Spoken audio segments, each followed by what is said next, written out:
Let's talk about the revised takeover guidelines, which the SEBI issued, day before yesterday. Jagannathan, who's equity head at SMC Capital, joins us from our Noida studio. Jagannathan, you've also brought out a report analyzing what this would mean for specific companies and cases. What's your understanding? They've raised the limit, and that's primarily the most talked about issue. From 15%, the number has been raised to 25%. That's on taking over a company or triggering an open offer. That limit has been revised. What's the reading on how this may impact companies?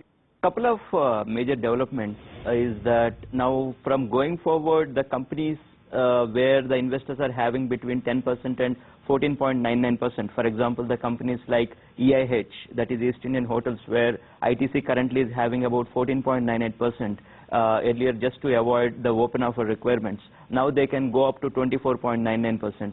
So there are 98 such companies in BSE 500 where a single shareholder is having between 10% and 14.99%. Now they can go up to 24.99 without going into the open offer requirement, because whatever said and done, 14.99 is not such a big number to make any meaningful influence on the company in comparison to 24.99. One more major development that's going to happen is that the era of takeovers may open up in India.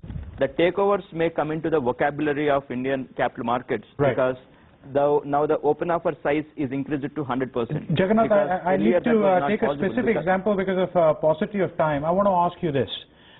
Let's say the current takeover rules and the next set of takeover rules. Let's take the example of a Reliance Communication. It holds a meeting on a Saturday or a Sunday, taking the board into confidence, sanction the sale of most of its assets to GTL Infra. Then it may sell 26% of whatever is left to Etelosat. That's how it's happened now. There was no AGM, there's no asking shareholders. How is it different in the new takeover code? That is my basic point. So if we can use a real example and see how is it different now, how is it different after this new takeover code comes into effect? Once the new takeover guideline comes, in case of any company, Reliance Communication can be one example. In case of any other company, is that in case of listed companies, you can go up to 24.99 without without anybody's permission, any acquirer. So beyond which the open offer will get triggered. So in case of Reliance Communication, in case of unlisted companies, say Reliance Infratel selling to GTL, that's perfectly fine because that's an unlisted company anyways.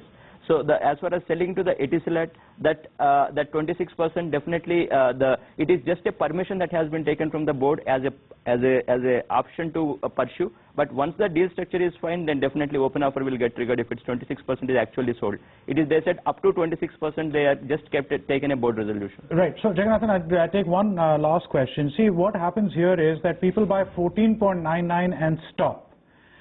Is there any provision in this new takeover code that this should not be based on some statistical 15% or 14.99, but the intent to take over, which means once the intent is there, even if you stop at 13.86, you need to declare that intent. Is there any such provision? Because this seems to be more follow the letter but forget about the spirit.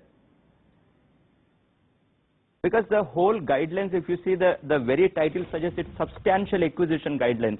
That means the word substantial acquisition is perception based. For example, for one person, 13% may feel substantial acquisition. For one person, 23% may feel substantial acquisition. There is no end to that debate. But earlier the idea was 14.99, anything above 14.99, that is 15, is a substantial acquisition definition. So now it has been taken to the 24.9 and 25. So barring that, everything more or less the phenomena remains the same, because it's more of a question of substantial acquisition. The number is anybody's perception. Right.